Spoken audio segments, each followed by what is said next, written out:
Her father was sick, her parents were poor. She left for the city with one dream, to make them proud. But what she didn't know was that the woman who promised to help her was secretly involved in trafficking young girls. When she refused to sell her body, she was thrown out, homeless and hopeless. She wandered the streets, hawking water just to survive.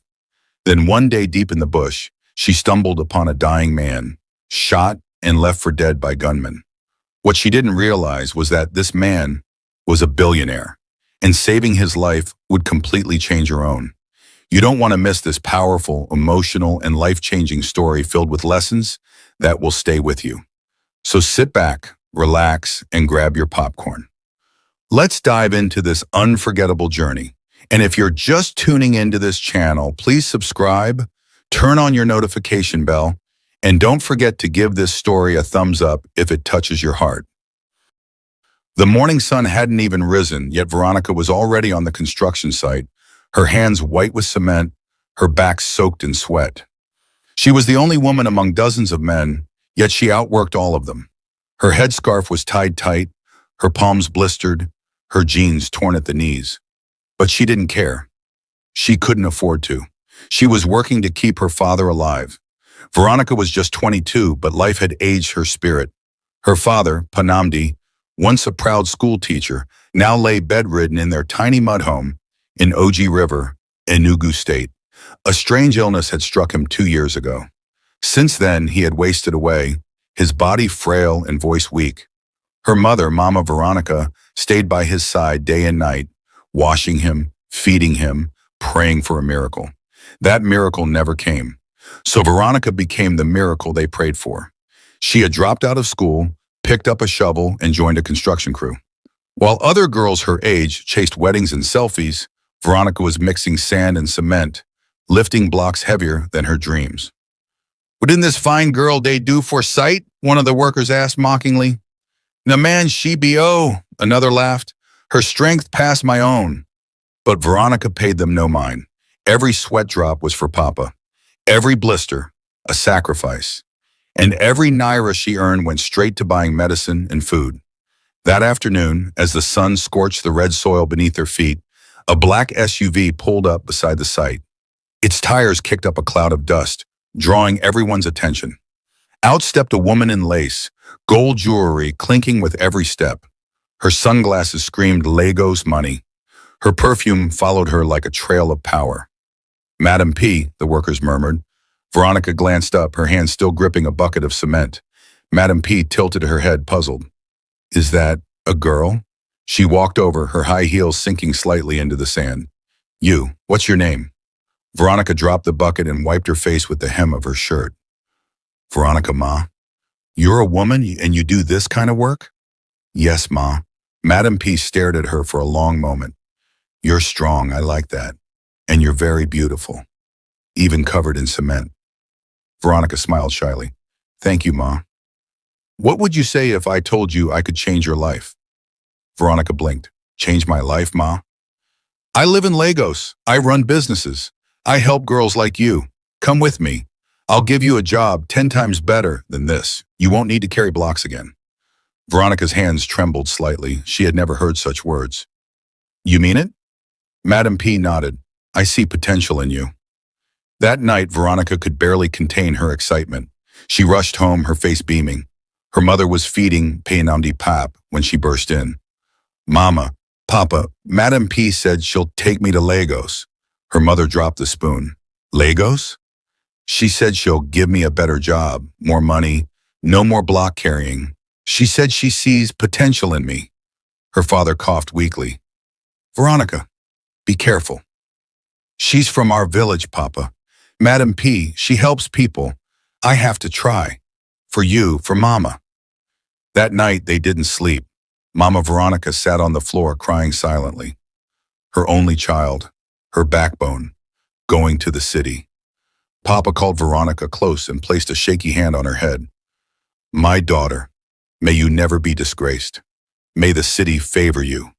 May you return greater than you went."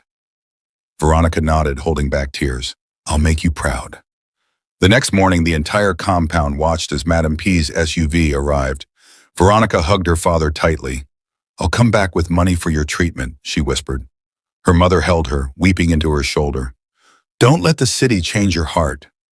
Veronica got in the car. As the SUV pulled away, she looked out the window and saw her parents getting smaller and smaller. She didn't know it yet, but the city wasn't welcoming her with open arms. It was preparing to break her. The drive to Lagos was long and hot, but Veronica barely noticed. Her eyes were glued to the windows. She had never left Enugu State before. Every town they passed, every billboard, every tall building felt like a step into a new world. A better world. Madam P didn't talk much. She mostly scrolled through her phone and made short, sharp business calls. No, transfer it now. I don't do excuses," she barked into the phone. Veronica sat quietly beside her, trying not to fidget, her bag of clothes tucked beneath her feet. When they finally crossed into Lagos, it was like stepping into a dream. Towering buildings scraped the sky. The roads were wet and bustling. Traffic was chaotic but alive. Everywhere, people seemed in a hurry, chasing something. It was nothing like the dusty village of Oji River.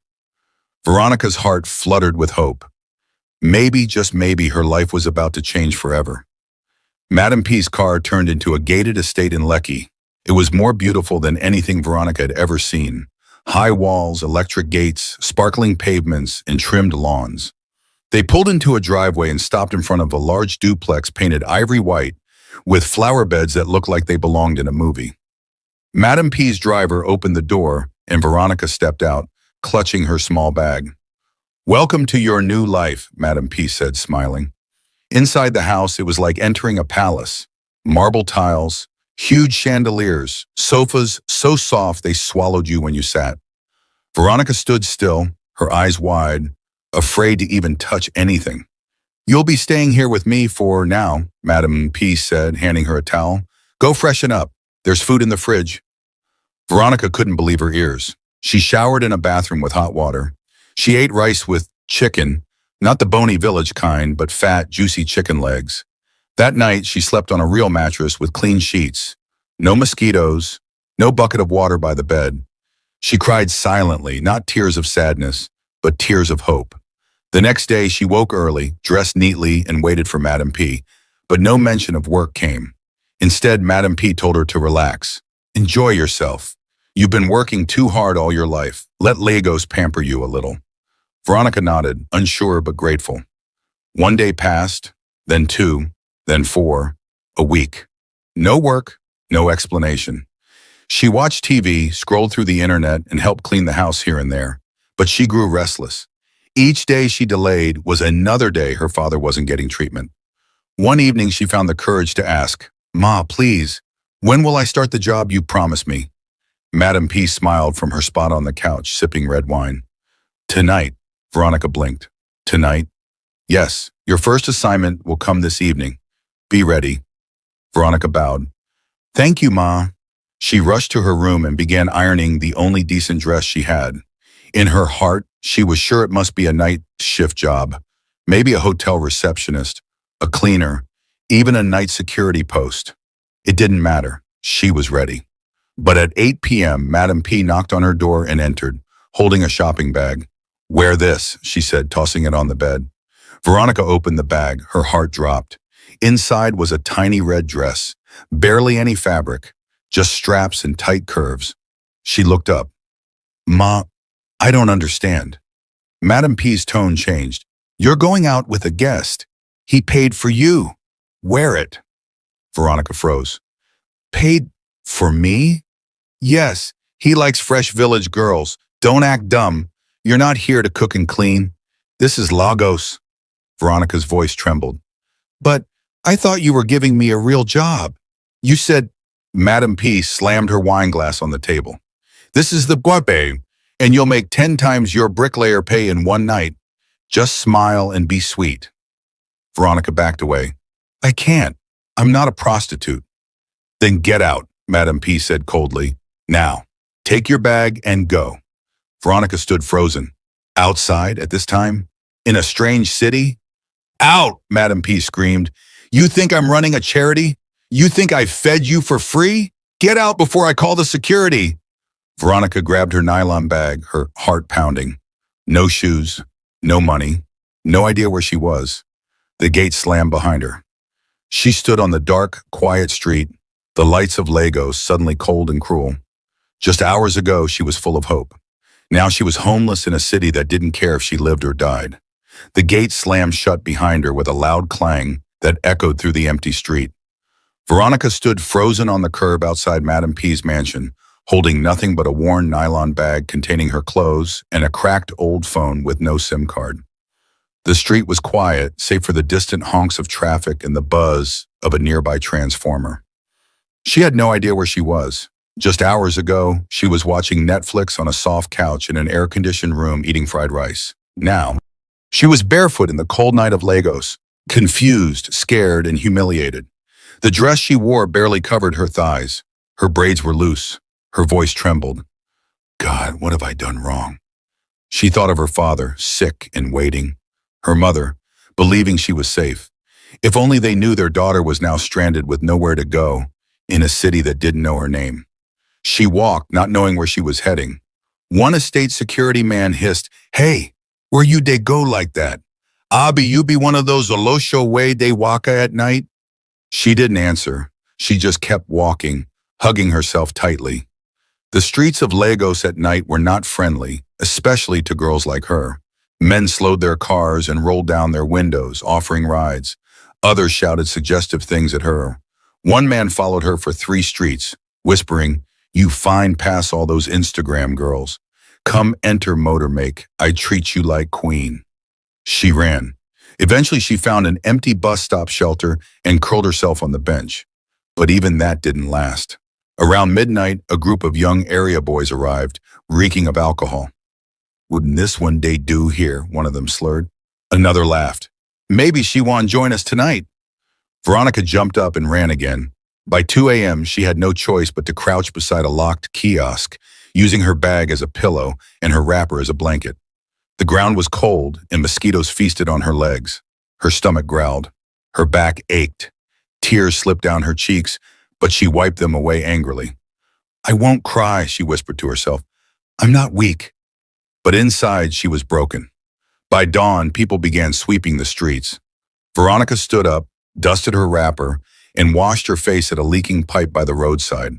A woman selling a curry nearby stared at her suspiciously but said nothing. She had no money. She remembered Madame P's final words, "Get out before I call security."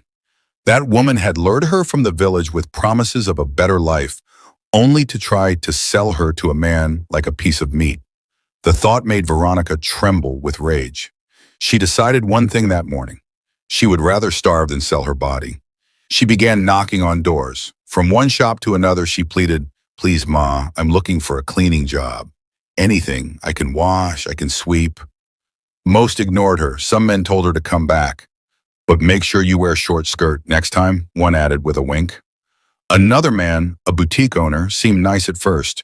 He told her to wait inside, then slowly locked the door and leaned in close.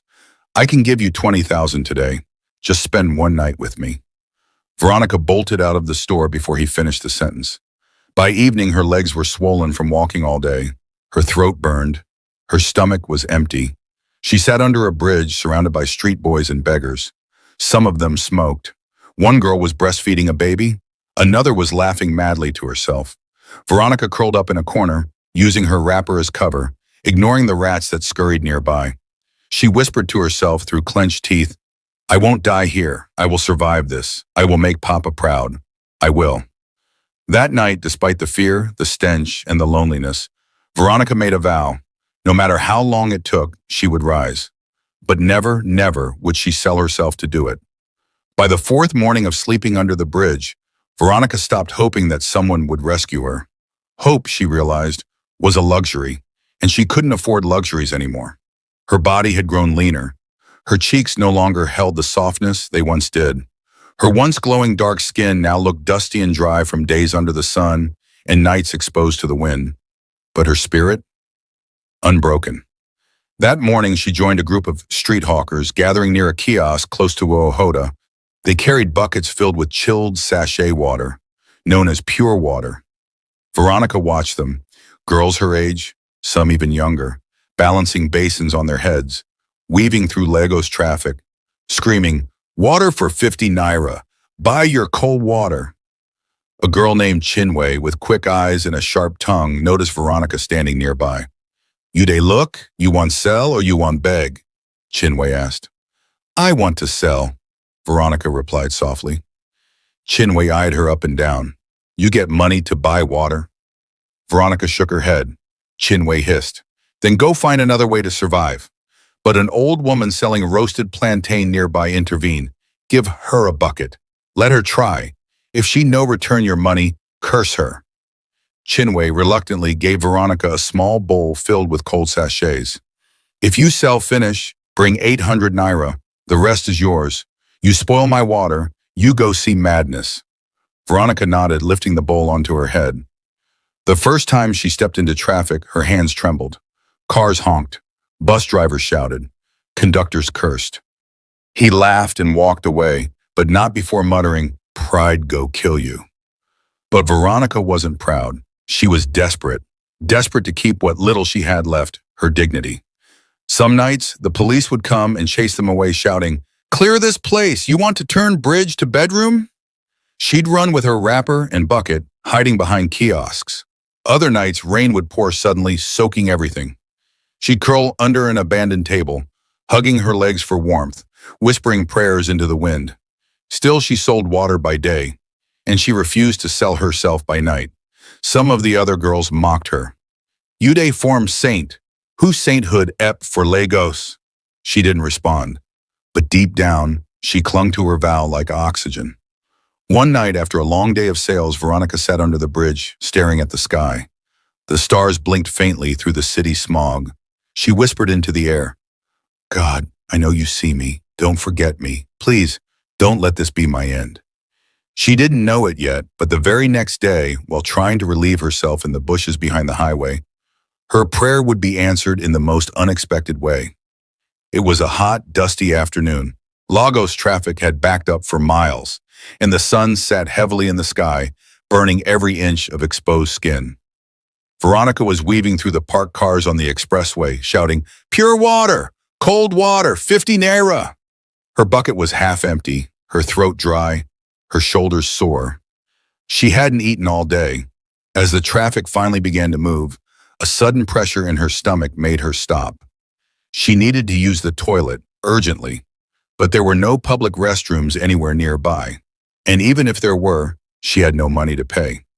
She looked around nervously, then remembered the bushy patch of land behind the highway, a forgotten piece of green overgrown with weeds and litter. Clutching her bucket tight, she walked quickly toward it. As she stepped into the shade of the trees, she crouched behind a thick bush and tried to relieve herself quickly. The smell of wet soil and decaying garbage filled the air. But just as she finished and was adjusting her wrapper, she heard it. A voice. Faint, broken, distant. "Help! Please, somebody! Help me!" Veronica froze. She turned her head slowly, heart pounding. The voice came again. "Please don't let me die." Fear and curiosity battled inside her. Carefully, she tiptoed toward the direction of the voice. The bushes rustled under her feet. Her heart thudded louder with each step. And then she saw it. Lying behind a broken pile of old tires was a man in a torn suit, his white shirt soaked in blood. His hands were tied behind his back. His legs were bound. His face was swollen, and a deep gash on his forehead it oozed blood. His lips trembled. His chest rose and fell slowly, struggling. Veronica gasped. She dropped her bucket and ran to him. The man opened his eyes weakly. When he saw her face, he whispered, "Please don't let me die." Then he lost consciousness. Veronica stood there, frozen, her mind spinning. What was this? Who was he? Was this a setup? A trap? But something deep inside her moved. This man was dying. He needed help. Without thinking twice, Veronica bent down and tried to lift him. He was heavy, at least twice her weight, but adrenaline and desperation gave her strength. She dragged him through the grass, inch by inch, until they reached the edge of the road. Taxis sped by without stopping. She stood in the middle of the road, waving frantically. "Please, help me, please." Most drivers honked and swerved. Some stared but kept moving. Then finally, a dusty old cab screeched to a stop. "No weddin' be this?" the driver shouted. "Please, sir, I need help. He's dying. Take us to the nearest hospital." "Please." The driver looked at the unconscious man and sighed. "Hope you go pay me, oh." "I'll pay, I swear. Just go." Veronica helped the driver lift the man into the back seat. She sat beside him, holding his hand, praying silently. "Don't die, sir. Please don't die." At the hospital gate, the taxi man demanded 1,500 naira. Veronica opened her bag. She only had 1,100 naira, her entire day's earnings. "Please, sir, this is all I have." The driver eyed her, then hissed and drove off. Inside the emergency ward, the nurses barely looked up. "Is he your relative?" one asked. "No, but he's done." "Where is his deposit?" "I don't have any money left, but he needs help, please." The nurse shook her head. "No deposit, no treatment." Veronica's voice cracked. "Please, please don't let him die. He was left to die in the bush. He has nobody." She dropped to her knees. After minutes of pleading, the doctor finally appeared. He checked the man's pulse and shouted, "We need to stabilize him now." "But, sir," the nurse said, "we need blood. His type is O+, and our bank is empty." "I'll give him mine," Veronica said without thinking. They stared at her. "You sure?" "Yes, take it." Within minutes, the needle was in her arm. Blood drained from her already weak body into a bag. She was dizzy, lightheaded, but she didn't care. This man, this stranger, needed to live. "God," she whispered, "if this is my purpose, I accept it." An hour later, as she sat on a bench in the hallway, her vision blurred. Her head tilted, and she collapsed. Her body hit the floor with a soft thud. The nurse rushed over. "The girl who brought him in just fainted." "Give her glucose. She hasn't eaten in days," the doctor shouted. And inside the ER, the man began to stir. Veronica's body collapsed like a fallen tree. One moment she was sitting weakly on a bench outside the emergency ward, watching the world blur into spinning lights and white walls. The next, her vision turned black. "Madam, madam, nurse!" a passerby shouted as her limp form hit the cold hospital floor. A nurse dashed over, kneeling beside her. "She's burning up. No blood pressure. Pulse is weak." "She donated blood just now," a doctor shouted from the ER. "Give her IV immediately." The nurses lifted Veronica gently and laid her on a gurney, wheeling her into a separate ward. They inserted a drip into her fragile vein. Her skin was cold, her lips dry, her heartbeat faint. "Who is she?" one nurse asked. "She brought the man who was tied up in the bush," the other replied. "She paid the taxi. She begged us to treat him. And now she's here, collapsing like this? No family, no ID, no phone, nothing. Yet she gave blood to save a stranger." Who does that in Lagos? Meanwhile, in the emergency theater, the man she had rescued, the one she had dragged through the bush, paid for with her last 1,100 naira, and given her blood to, finally opened his eyes. The ECG beeped steadily. His eyes blinked slowly, adjusting to the harsh lights above. His throat felt like sandpaper. He tried to speak, but it came out a rasp. "What? Water?" A nurse leaned in. "You're in the hospital, sir. You're safe." The man looked around, confused. "What happened?" "You were found tied and bleeding in the bush. You've been unconscious for nearly 4 hours. A girl brought you here. She saved your life." The man blinked. "A girl?" "She's in the next ward now. She collapsed after donating blood for your transfusion." The man struggled to sit up. "Take me to her." "Sir, you just regained—" "I said take me to her," he growled. His voice was weak, but his tone carried the weight of power. Authority. The nurse paused, sensing that this man wasn't just anybody. With shaky legs, he stepped down from the bed, still in his torn, blood-stained clothes. The drip in his hand swayed as he walked slowly to the next ward, guided by the nurse. The door creaked open. There she was, Veronica, lying on the hospital bed, face pale, arms strapped to an IV. Her wrapper was still dirty from the bush. Her body looked fragile, like she might disappear into the sheets at any moment. The man stood in the doorway for a long, breathless moment. He stepped forward, slowly, painfully, until he was beside her. And then he whispered, "You saved me." His voice cracked. Veronica stirred, her eyes fluttering open. She looked confused at first, then saw him. "You're awake," she mumbled. "I am," he said, lowering himself beside her bed. "Because of you."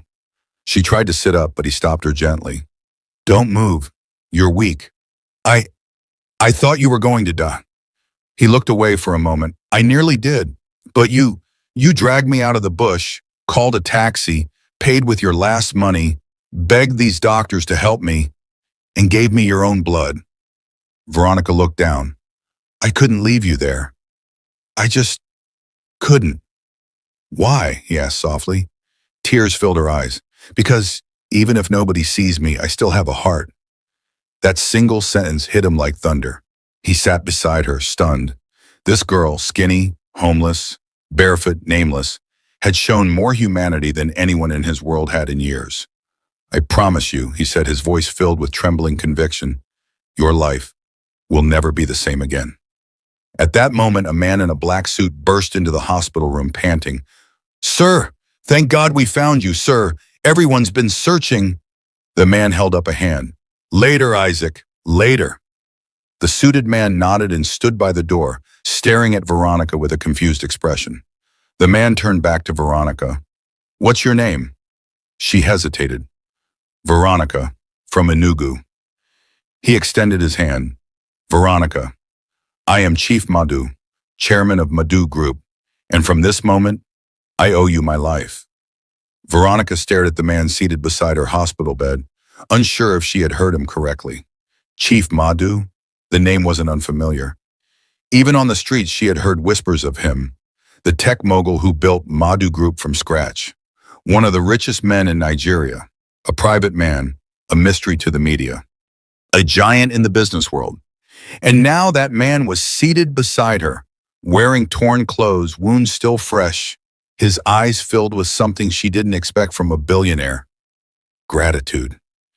"You don't know what you've done for me," he said, his voice husky but steady. Veronica looked down at her fingers, her voice barely above a whisper. "I only did what I hoped someone would do for my father, if he was ever in that condition." Chief Madhu nodded slowly. He turned to his assistant, Isaac, still standing at the doorway. "Settle the bills. Everything." "Yes, sir." Isaac rushed out. The nurses had already begun whispering behind the curtains. "That's Chief Madhu? The real one? She saved him? That girl?" "Omo God de pick calzo." Chief Madhu looked at her again. "You still look weak. You need food. Real food." Veronica smiled faintly. "I'll be fine." "No, you won't just be fine, Veronica. You gave me your blood. The least I can give you is a new life." She blinked, stunned by the weight of his words. Was this still real, or a strange, beautiful dream crafted by hunger and exhaustion? By evening, Isaac returned with a nurse pushing a tray, fresh fruit juice, jollof rice, fried plantain, grilled fish, and warm water. Veronica stared at it like she was staring at gold. Chief Madhu smiled. "Eat, please." She didn't hesitate. With every bite, the hunger melted from her bones, and for the first time in weeks, she felt human again. As the IV drip emptied into her vein, she finally relaxed against the bed, but her heart still carried questions. "How did you end up like that, sir?" she asked quietly. Chief Madhu took a deep breath. "I was kidnapped." Veronica gasped. He continued. "It was a planned operation. My car was intercepted. My driver, gone. I was blindfolded and taken to an unknown location.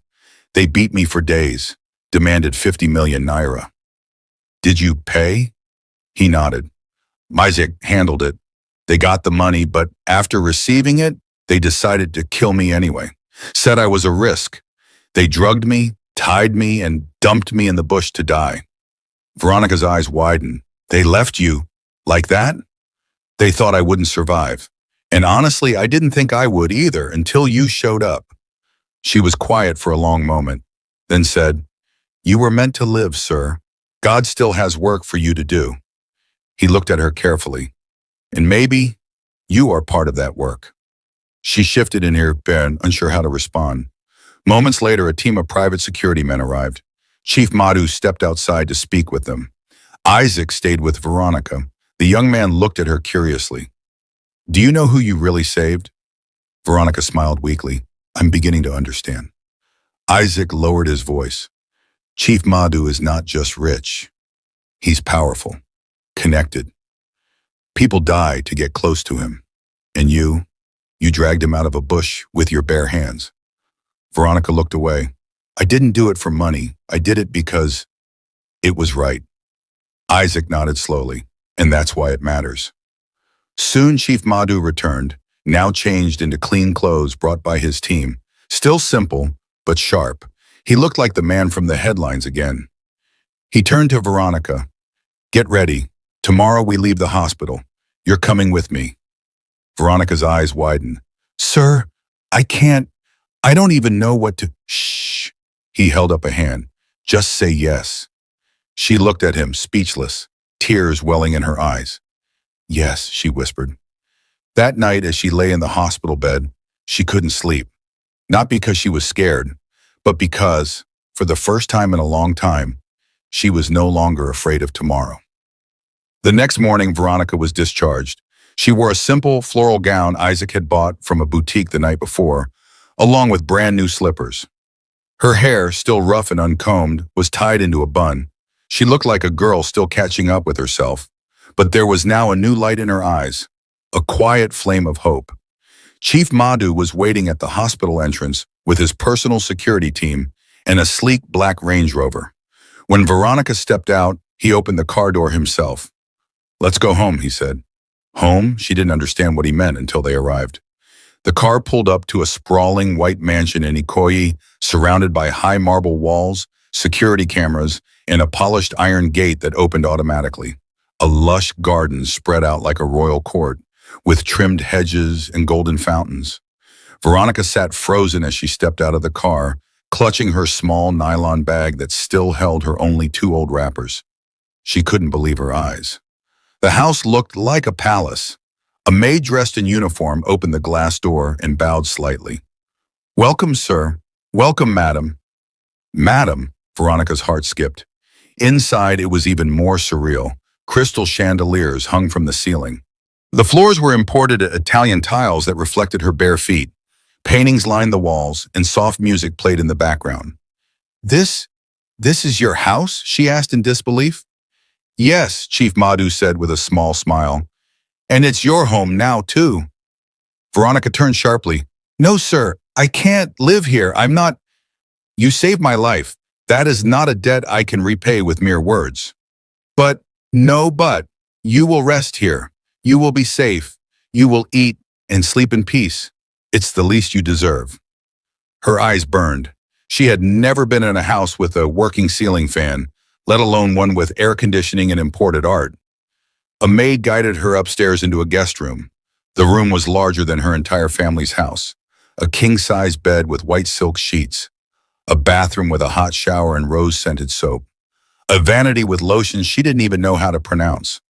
Veronica stood in the center, frozen, unsure if she was supposed to sit or stand. Ma, the maid said gently, you can bathe. I'll bring food. She nodded. Inside the bathroom, she stared at her reflection. Her face looked thin, her eyes tired, but she smiled. For the first time in forever, she smiled. Genuinely. Fully. After showering, she was given a comfortable gown and called downstairs to the dining room. 3-course meal, chicken and creamy sauce, basmati rice, fresh orange juice, clean utensils.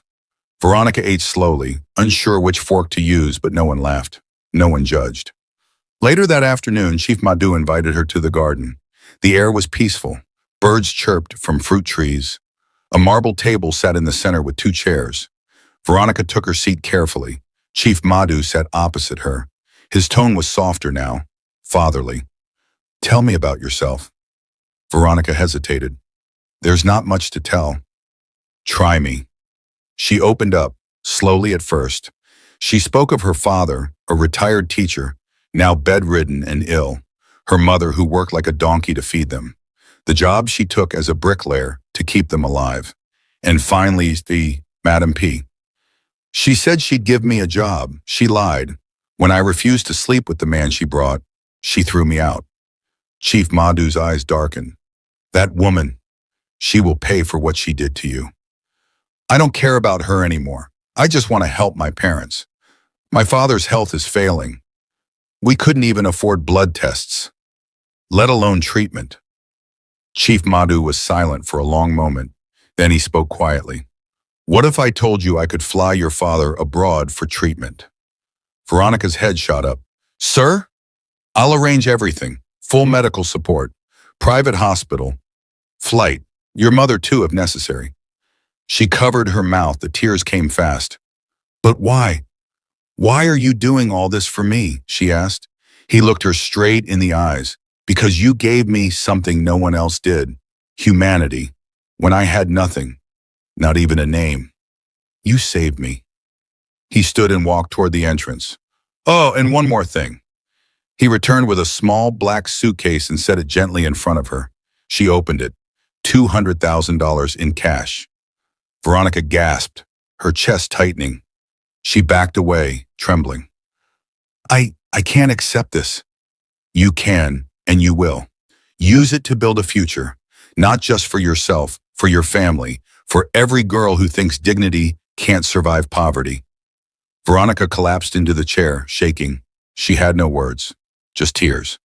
The kind of tears that come when pain finally meets peace. The sun filtered softly through the mango trees in Chief Madhu's garden that afternoon, casting a warm golden glow on the marble tiles and flowers in full bloom. Birds sang into the background, but Veronica wasn't paying attention to any of that. She sat on one side of the white garden table, the open briefcase of dollars still resting in front of her like a dream she couldn't wake up from. Tears streamed down her face, not from pain but from overwhelming gratitude. Across from her, Chief Madhu watched silently. He didn't interrupt. He knew the weight of that moment. He had once cried like that himself long ago, when someone gave him his first chance. Veronica finally looked up. Sir, you don't know what this means to me. Chief Madhu leaned back in his chair. I may not, but I know what you mean to me. You saved my life when you had no reason to, and you didn't ask for anything. Veronica shook her head. I just didn't want you to die. I didn't even know you were rich. He smiled. Exactly. Chief Madhu continued, tomorrow morning my jet will be ready. Your parents will be flown to India for full medical treatment. You'll go with them. I've already made arrangements. Veronica covered her mouth again, shaking her head in disbelief. Your father deserves a chance to live, and your mother deserves rest. You gave me a second chance at life, Veronica. Now I'm giving you one. She stood slowly, then walked around the table and fell to her knees before him. Chief Madhu gently lifted her up. No, you don't kneel to me. You stand tall, because after all you've survived, you are stronger than most people I know. She looked into his eyes. Thank you. Thank you, sir. But before she could finish, he placed something else on the table. A house document. 3-bedroom bungalow, yours. Title in your name. You'll never be homeless again. Veronica froze. Sir, this is too much. Not for someone who gave blood on an empty stomach. For a man she didn't even know. There was a pause. A long, peaceful pause. Veronica stepped back and looked up at the sky. She could see the clouds shifting slowly. Just days ago, she was hawking water, dodging area boys, sleeping under a bridge. Now, she stood in a billionaire's mansion garden, holding the keys to a new life. She whispered softly to herself, Papa, you'll finally get the help you need. Tears came again, but they weren't bitter this time. They were full of joy, full of healing, full of God. Chief Madhu looked at her with the quiet pride of a father. This is not charity, Veronica. This is harvest. You sowed kindness, and now you're reaping destiny. As the garden breeze rustled the leaves, Veronica took one deep breath, then whispered, Thank you, God, for this miracle. And with that, her story, once built on hardship, betrayal, and suffering, turned the final page into something far greater. Redemption, moral of the story. Kindness and integrity never go unnoticed. Even when the world turns its back, staying true to your values will lead you to destiny. Veronica's story proves that dignity in the face of hardship is powerful, and one act of compassion can open doors that even money cannot. We hope you enjoyed this powerful story. Please share your thoughts and let us know what lessons you took away in the comment section. We'd love to hear from you. And guess what? Another inspiring and educative story is coming your way in just a few days. So make sure to subscribe to this channel and turn on your notification bell so you'll be the first to watch when it drops. If this story touched your heart, don't forget to like this video and share it with your friends and family. Thank you so much for watching. Stay inspired, and God bless you.